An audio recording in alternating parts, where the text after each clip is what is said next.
It's another day in a world gone mad. I'm Jeff Allen Wolf. I'm back again to give my commentary on the news. Thank you for joining me. Here we go. So, yes, Ukraine and Russia back in the news again, but this is important because this is encouraging. A surprise drone attack on airfields across Russia encapsulates Ukraine's wartime strategy. The covert operations was described as one for the history books by Ukraine's President Zelensky. In the span of a few hours on Sunday, nearly a third of Moscow's strategic bomber fleet was destroyed or damaged with cheaply made drones snuck into Russian territory, according to Ukrainian officials.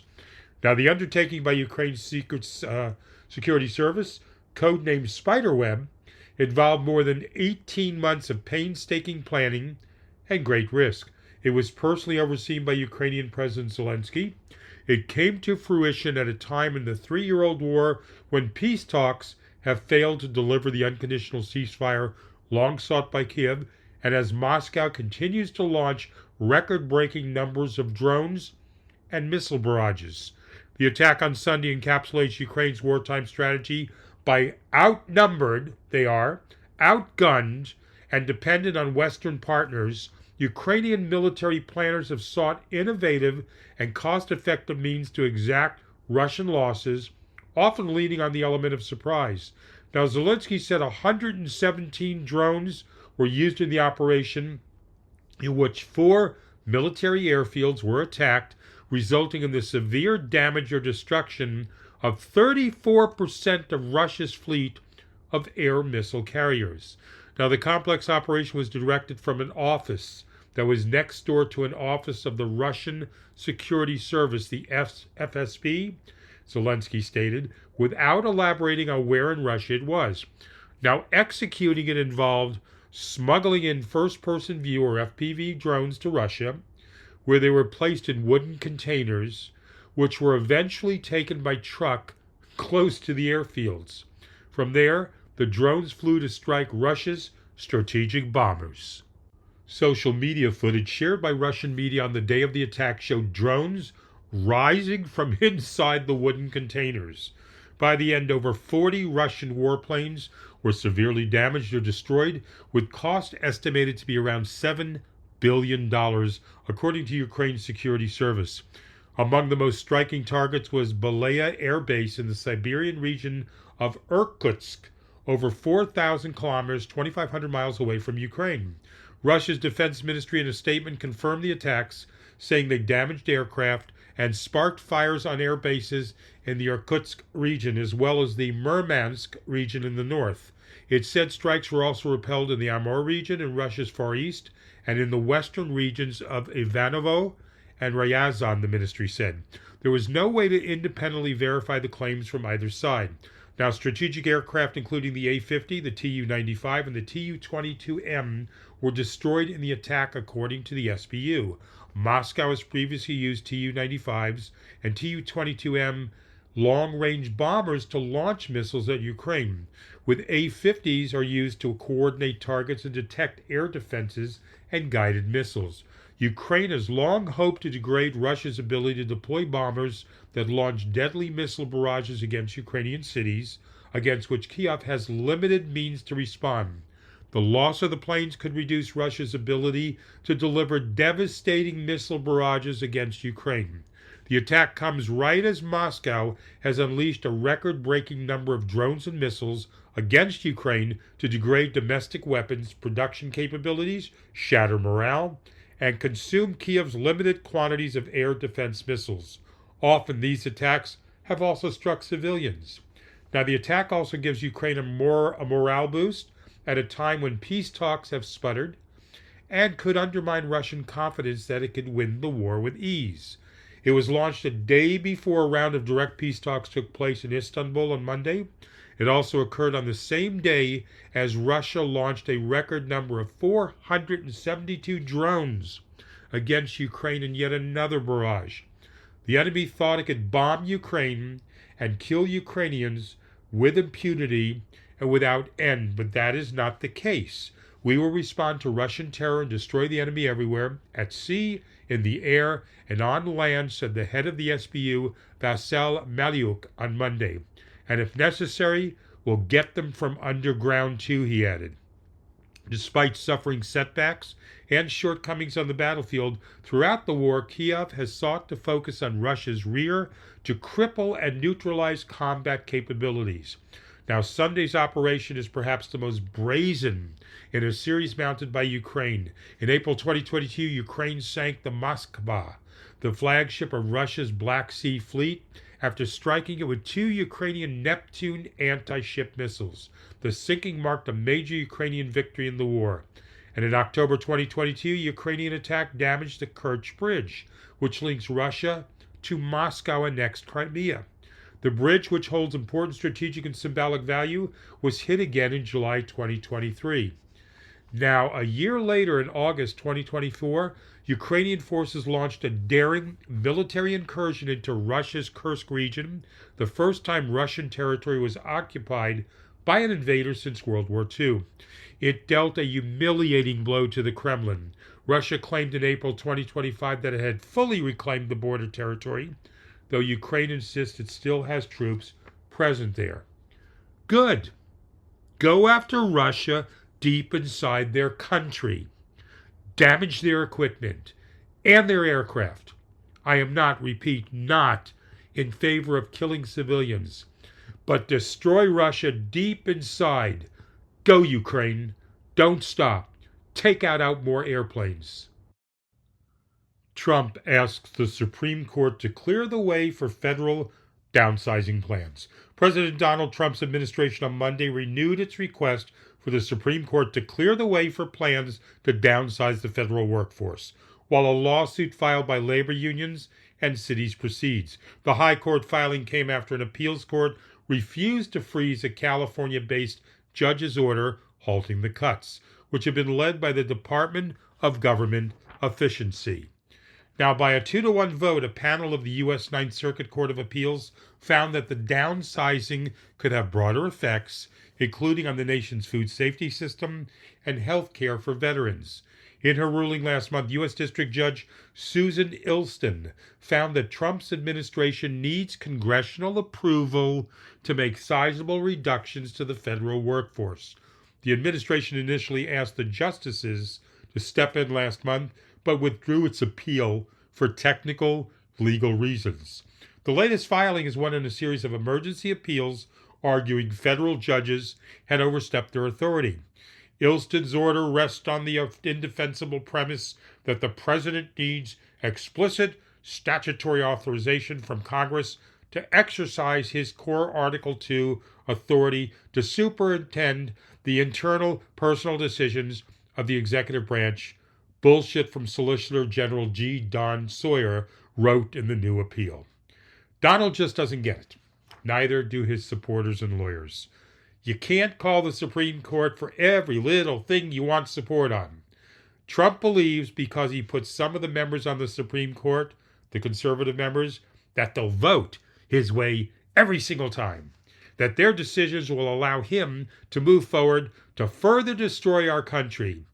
Here's hoping the Supreme Court, the conservative side of the Supreme Court, stand firm and base their decisions on the side of law, not on the fear how this dictator president could retaliate against them.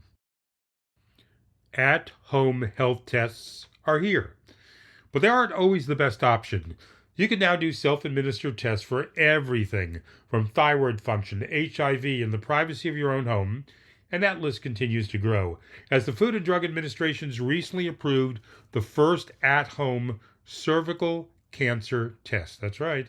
While the test can make it easier for people to access health care and can be helpful for those who have extreme anxiety about sensitive or invasive medical exams, experts warn that most of the tests cannot replace an actual in-person visit. Now, here's what doctors say you can test for at home and when you should make the trek to your physician's office. There are 2 kinds of at-home tests. Some of you know this, maybe some of you don't. In one type, the patient collects the sample, sends it off to the lab, right? Well, the new cervical cancer test is like this. The other gives an instant result. Think, COVID-19, pregnancy tests, that type of thing. HIV home testing kits can improve rates of diagnosing sexually transmitted infections in rural communities and help people who are nervous about going to the doctor to seek a sensitive test, said Dr. Joseph Cheruby, an infectious disease specialist in St. Louis. Now, you really want to get people to care as quickly as possible. But some people can be very anxious about the results as well, Cheruby said, and they have very negative reactions. Labs are required to report a positive HIV test instead of putting the onus on the patient who took the test, Cheruby said. And often the patient is matched up with HIV support services. Now, if you're part of a sexual and gender minority community, going to a doctor's office can be full of a lot of historical trauma, and you may prefer to just do testing at home without anyone judging you or asking you invasive questions about your sex life, Cheruby said. The new cervical cancer test, which tests for strains of human papillomavirus, or HPV, involves a testing swab. It's like a tampon, said Dr. Susan Motsit, a gynecological oncologist at Emory University in Atlanta. It is not, Modestit said, a replacement for a pap smear, the exam in which a metal speculum is inserted in the vagina to scrape cervix cells. It's not that, she said. A doctor's visit also involves a pelvic exam, a chance to talk about abnormal bleeding, a sign of endometrial cancer, and other symptoms and issues like menopause or STIs. There are so many other reasons to see your doctor and get an exam outside of a cervical cancer screening, she said. Soon, at-home tests can replace a trip to the doctor's office. That's especially true in rural areas, where it can be difficult to get a colonoscopy. Now, some of us know the colonoscopy requires a pre-op. You have to drive about 70 miles for it, depending on where you live, said Dr. Stephen Furr, board chair of the American Academy of Family Physicians, who practices in rural Alabama. You get anesthesia. It's actually almost like a surgical procedure in many ways. So for a lot of people, that's pretty arduous. That's where the at-home tests can come in handy. Now, Furr said, if your tests reveal issues, you need to go to your doctor. Plus, patients should always discuss test results with a physician instead of interpreting them on their own, he said. Now, if you have symptoms of what you're testing for, go to the doctor. At-home colon cancer tests we're familiar with aren't the right option for people with a history of colon cancer or high-risk conditions, such as inflammatory bowel disease, says Dr. Zachariah Foda, a gastroenterologist at Johns Hopkins. Now, he adds that they're almost always not recommended for people who are having GI symptoms. While there are tests for many things, running anywhere from $15 to $400, depending on what it is being evaluated, Furr said it's essential to make sure that your test is FDA approved so you can better trust the results. Anytime we get people involved in their own health care and help them understand what's going on, I think that's a good thing, and it gives us a chance to talk, he said. Any kind of screening is better than no screening. Look, at-home tests are valuable and important for a lot of people, like I just explained to you, that can't get to a doctor close by. They live in rural areas. However, you have to weigh the decisions of accuracy. Personal example, my girlfriend a while back took a colonoscopy test to save the money going to, a specialist.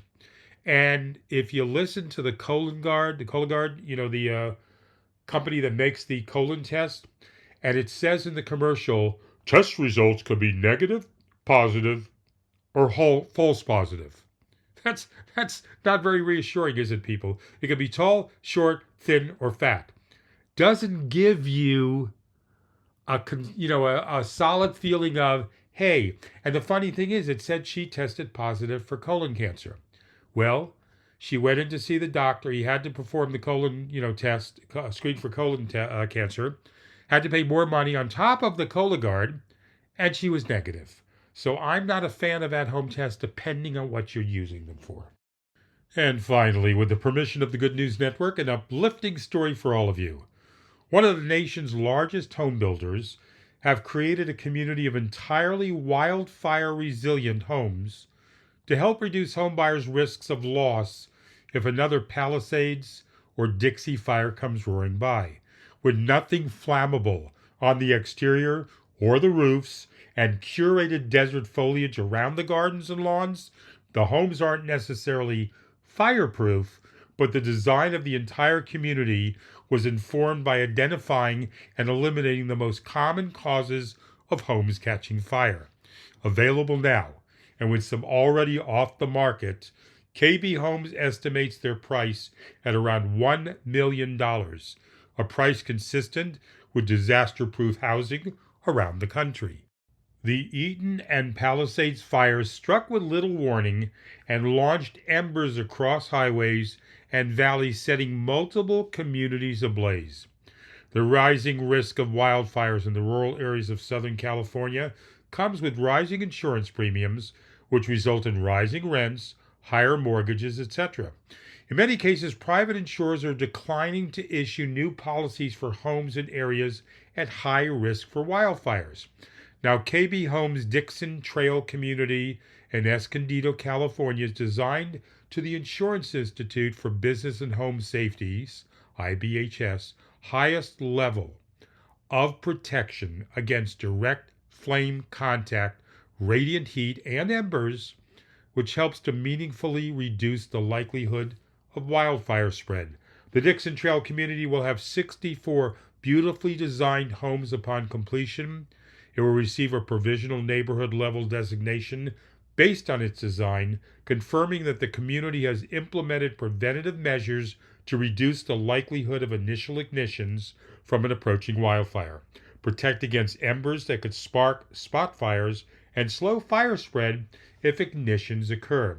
Now, research shows that these measures of the community at the community level are key in preventing wildfires from becoming catastrophic.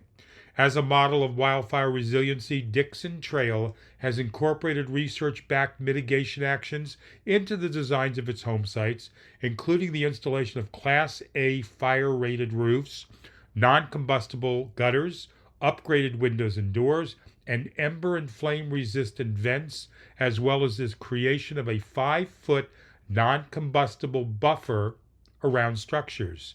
At the neighborhood level, wildfire risk is reduced by separating almost all structures by more than 10 feet, decreasing potential fuels through the use of fire-resistant materials like all metal fence systems.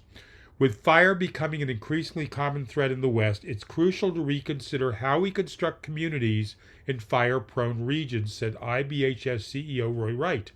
KB Home is at the forefront, implementing our research-driven wildfire mitigation strategies for both the parcel and neighborhood levels of Dixon Trail. Already set within a wind corridor, Dixon Trail is actually in a high-risk area for wildfires, particularly for wind-blown embers coming off the wooded slopes all around the community. Now, previously, GNN has reported on storm and hurricane-proof housing on and along the Gulf Coast, including durable 3-story homes with a community-level flood control system, and Deltek's cylindrical houses mounted on stilts, which allow winds to pass around and under the structure without smashing into it. Some very innovative ideas on how to deal with the biggest problem right now from nature: wildfires and wind damage. Very encouraging to see and hear someone taking the lead on this for people to live in homes that are more safe and have better protection for their families. So, Wolfpack listeners, your thoughts on this or anything from this episode, our toll-free number 24 hours a day, 7 days a week, 833-399-9653. Our email is in the notes on this podcast each episode. Look for the transcript. This is A World Gone Mad. I'm Jeff Allen Wolf. I'll be back again Wednesday. I really hope to hear from you this time. I could use your energy and input. Talk with you soon. Until then, stay hopeful.